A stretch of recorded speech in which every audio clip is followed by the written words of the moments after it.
ओम दुर्गे नमः। शब्दों को क्षमता की काम करो ऐसा कि पहचान बन जाए, कदम चलो ऐसे कि निशान बन जाए। ज़िंदगी तो हर कोई काट लेता है, पर ज़िंदगी जियो ऐसे कि मिसाल बन जाए।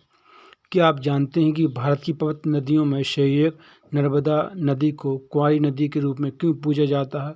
नर्मदा के हर पत्थर को शिवलिंग का दिव्य स्वरूप माना जाता है, लेकिन क्या आपने कभी सोचा है कि देवी नर्मदा को कुंवारी क्यों कहा जाता है और ये नदी विपरीत दिशा में क्यों बहती है? इसके पीछे एक अद्भुत पौराणिक कथा छुपी हुई है, जिसे बहुत कम ही लोग जानते हैं। इस वीडियो में हम आपको बताएंगे कि आखिर नर्मदा कुंवारी क्यों हैं और उनके इस स्वरूप के पीछे कौन रहस्यमयी कहानी जुड़ी हुई है। ऐसा कहा जाता है कि इस कथा को सुनने से भक्तों की सभी मनोकामनाएं पूरी होती हैं। नर्मदा नदी का सनातन धर्म में बहुत अधिक महत्व है। इस नदी में स्नान करना गंगा नदी में स्नान करने के बराबर माना जाता है। इस नदी का हर कंकड़ शंकर के समान है, जिसे नर्मदेश्वर महादेव के रूप में पूजा जाता है।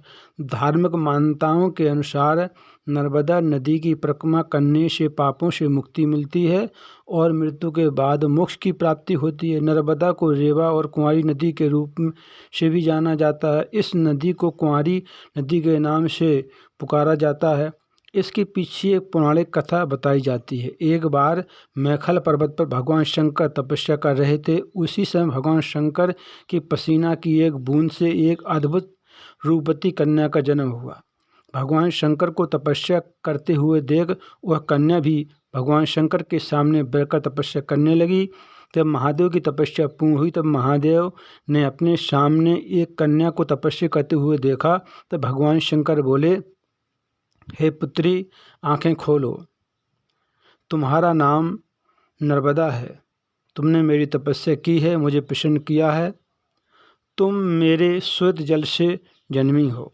जल से जगत समस्त नर मादाओं का कल्याण करने वाली नर्मदा कहलाओगी। यदि प्रलय आ भी गया और इस पृथ्वी का विनाश भी हो गया, तब भी तुम अविनाशी रहोगी। तुम अमर रहोगी। तुम गंगा से भी पवित्र पावनी कहलाओगी। तुम्हारा नाम सदैव एक पापनाशिनी नदी के रूप से लिया जाएगा। तुम्हारे तट पर मिलने वाले पत्थर को नर्मदेश्वर शिवलिंग कहा जाएगा। वह बिना प्राण प्रतिष्ठा के ही पूजनीय होगा। तुम्हारे तट पर सभी देवताओं का वास हुआ। इसके साथ ही तुम संसार की एक मात्र ऐसी नदी होगी जिसकी परिक्रमा करने का विशेष महत्व होगा। मगरमच्छ, जिसे जल का सबसे शक्तिशाली जंतु कहते हैं, सबसे शक्तिशाली जीव है, वह तुम्हारी सवारी होगा। पर्वतराज मैखल की कोई संतान नहीं थी, इसलिए पर्वतराज मैखल ने नर्मदा को भगवान शंकर से मांग लिया और भगवान शंकर ने नर्मदा को पुत्री के रूप में राजा मैखल को दे दिया और नर्मदा मैखल की पुत्री हुई। और मैखल के आनंद में खेलते हुए वह बड़ी हुई। जब जवान हो गई, तब नर्मदा भगवान शंकर की तपस्या करने के लिए गई और भगवान शंकर बोले, हे पुत्री, जन्म से लेकर जवान तक एक भी दिन ऐसा नहीं गया जब तुमने मेरी पूजा न की हो। तब नर्मदा बोली, प्रभु, आप तो मेरे जन्मदाता हैं। प्रभु, आपकी पूजा से ही मेरा दिन आरंभ होता है और आपकी पूजा से ही मेरा दिन पूर्ण होता है। नर्मदा देवी भगवान शंकर की भक्त थी।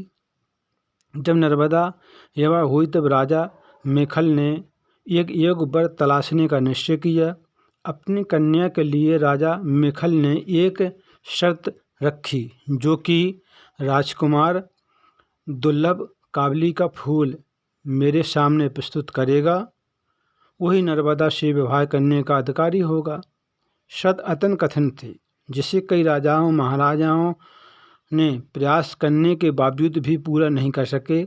समय बीतता रहा। इसी बीच राजकुमार सोनभद्र ने अपनी अखंड वीरता का साहस और परिचय देते हुए गुलाब काबली का फूल प्राप्त कर लिया और राजा मैखल के सामने प्रस्तुत कर दिया। सोनभद्र की इस वीरता से राजा मैखल बहुत प्रसन्न हुआ और राजा ने सोनभद्र से विवाह तय कर दिया नर्मदा का। राजा मेखल के मुख से सोनभद्र की वीरता और गुणों की प्रशंसा सुनकर राजकुमारी नर्मदा के मन में राजकुमार सोनभद्र से मिलने की इच्छा जागी। फिर राजकुमारी नर्मदा ने अपनी दासी सखी जुहला को बुलाया और कहा, हे जुहला, मेरे विवाह में अब ज़्यादा समय नहीं रहा है, लेकिन विवाह से पहले राजकुमार सोनभद्र से मैं कुछ बात करना चाहती हूँ। मेरा संदेश उन्हें पहुँचा देना।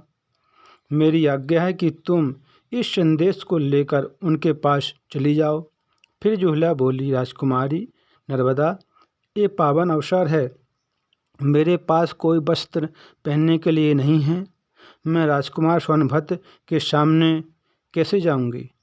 फिर राजकुमारी नर्मदा ने अपने राशि वस्त्र आभूषण जुहला को दे दिए और फिर जुहला सोनभद्र के पास चली गई। नर्मदा का संदेश लेकर राजकुमार सोनभद्र के पास पहुंची तो राजकुमार का रूप और वैभव देखते ही उसकी सुध-बुध खो गई। राशि वस्त्र आभूषणों से सजी जुहला राजकुमार सोनभद्र के सामने स्वयं को राजकुमारी नर्मदा के रूप में प्रस्तुत कर बैठी।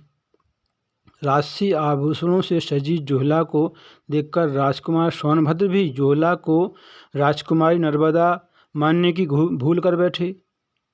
राजकुमार सोनभद्र ने जुहला को नर्मदा समझकर जुहला के सामने अपना प्रेम प्रस्ताव रख दिया और जुहला ने राजकुमार का प्रेम प्रस्ताव स्वीकार कर लिया बिना किसी संकोच के। इस बीच जुहला को गए हुए काफ़ी समय बीत चुका था और माता नर्मदा का धैर्य जवाब देने लगा था। उनके मन में चिंता और उत्सुकता बढ़ गई। नर्मदा ने सोचा कि अब काफ़ी समय हो गया, अभी जुहला नहीं आई, अब मैं जाऊँ उनकी खोज करने के लिए। तो जुहला की खोज में नर्मदा अपने महल से निकल पड़ी और चलते चलते सोनभद्र के राज्य में आ गई। तब जा रही थी, रास्ते में नर्मदा ने सोचा कि सोनभद्र महल में होंगे और जुहला भी महल में होगी। तो रास्ते से जा रही थी, रास्ते में एक बगगाछ था। बगगाछ में राजकुमार सोनभद्र और जुहला प्रेम में मगन थे। जब दोनों को देखा नर्मदा ने, जुहला और सोनभद्र को, तो नर्मदा का हृदय अत्यंत दुखी हो गया और नर्मदा बोली, जुहला, तुमने दोनों तरफ से छल किया है। जो अन्न को छलता है वह कदापि नहीं फलता है। तब जुहला नर्मदा से क्षमा मांगने लगी। तब नर्मदा बोली, हे जुहला, मैं इस विश्वासघात के लिए तुमको कभी क्षमा नहीं करूँगी। मैं तुमको श्राप दे रही हूँ कि तुम्हारी मुक्ति तब तक नहीं होगी जब तक तुमको हमारा जल प्राप्त न हो जाए, और अब तुमको मेरा जल नहीं मिलेगा, क्योंकि आज से मेरी चाल उल्टी होगी। और वहीं से नर्मदा जी की चाल उल्टी हो गई और नर्मदा बोली, मैं प्रण लेती हूँ कि मैं कभी उस स्थान पर वापस नहीं लौटूंगी। और वहीं से नर्मदा उल्टी बहने लगी, उल्टी चाल रख ली। जब सोनभद्र को अपनी भूल का एहसास हुआ तब सोनभद्र नर्मदा के सामने गए और बोले, नर्मदा रुक जाओ रुक जाओ रुक जाओ। लेकिन नर्मदा नहीं मानी और आगे बढ़ती गई और वहीं से अपना चाल उल्टी रख ली, फिर वापस लौट कर नहीं आई। लेकिन नर्मदा ने सोनभद्र के इस विश्वासघात के बाद आजीवन कुंवारी रहने का निर्णय ले लिया। उसी क्षण नर्मदा ने वैराग धारण करके सन्यासिनी का रूप धारण कर लिया। एक नया मार्ग उन्होंने चुन लिया।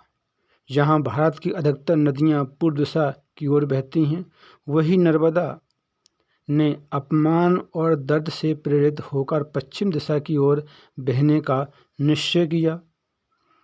अपने रास्ते में आने वाली ऊंची ऊंची पहाड़ियाँ और घने जंगलों को पार करते हुए उन्होंने अपना रास्ता स्वयं बनाया। जुहला नदी को आज भी उस घटना के कारण अपवित्र माना जाता है और किसी नदियों में शामिल नहीं किया जाता है।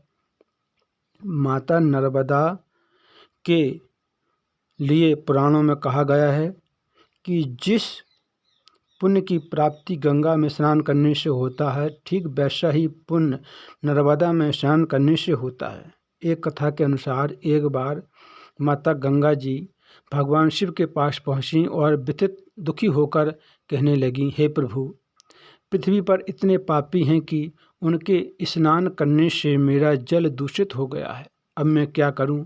तब भगवान शंकर बोले, हे गंगा, हे देवी, आप नर्मदा माता के पवित्र जल में स्नान करें। उनके पावन स्पर्श से आपके सभी कष्ट तुरंत ही दूर हो जाएंगे। तभी से यह परंपरा बनी हुई है कि ग्रहण के विशेष युग पर माता गंगा स्वयं नर्मदा माता के पावन तट पर स्नान करने के लिए आती हैं। तो यह कथा थी नर्मदा देवी की कुंवारी रहने की पौराणिक कथा, जो त्याग, प्रेम और वैराग का अद्भुत उदाहरण प्रस्तुत करती है।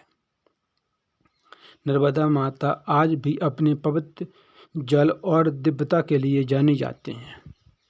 कई वर्ष बीत गए, सदियां बीत गईं, फिर बाद में परशुराम जी ने नर्मदा से कहा कि जूहला का दोष नहीं था। सोनभद्र ने जूहला की सुंदरता देखी और उनके सुंदरता में उनके आकर्षण में वह मोहित हो गया और कहने लगा कि अगर तुम राजकुमारी नर्मदा न भी होती तो मुझे कोई फर्क नहीं पड़ता, और उनसे प्रेम करने लगी। और उस समय उस प्रेम को जूहला ने भी नहीं ठुकराया, मना नहीं कर पाई, उनके प्रेम को स्वीकार कर लिया और दोनों प्रेम में मगन हो गए। तब परशुराम जी ने कहा कि ये नर्मदा, इनको क्षमा कर दो, इस पाप से उद्धार कर दो। तब जाके नर्मदा जी ने जूहला को उस पाप से मुक्ति दी, अपना जल प्रदान किया और फिर जाके जूहला को उस पाप से मुक्ति मिली। कथा बहुत सुंदर अद्भुत थी। कथाओं को सुनते रहें। कथा सुनने से मनुष्य को पुण्य की प्राप्ति होती है, साथ में ज्ञान की प्राप्ति होती है। इसलिए कथाओं को सुनते रहें, काम करते रहें, मैया का नाम जपते रहें। फिर मिलेंगे अगली बार एक खास वीडियो के साथ। तब तक आप सब देखते चैनल कथा को सुनते रहें, काम करते रहें, मैया का नाम जपते रहें। शक्तों को क्षमता की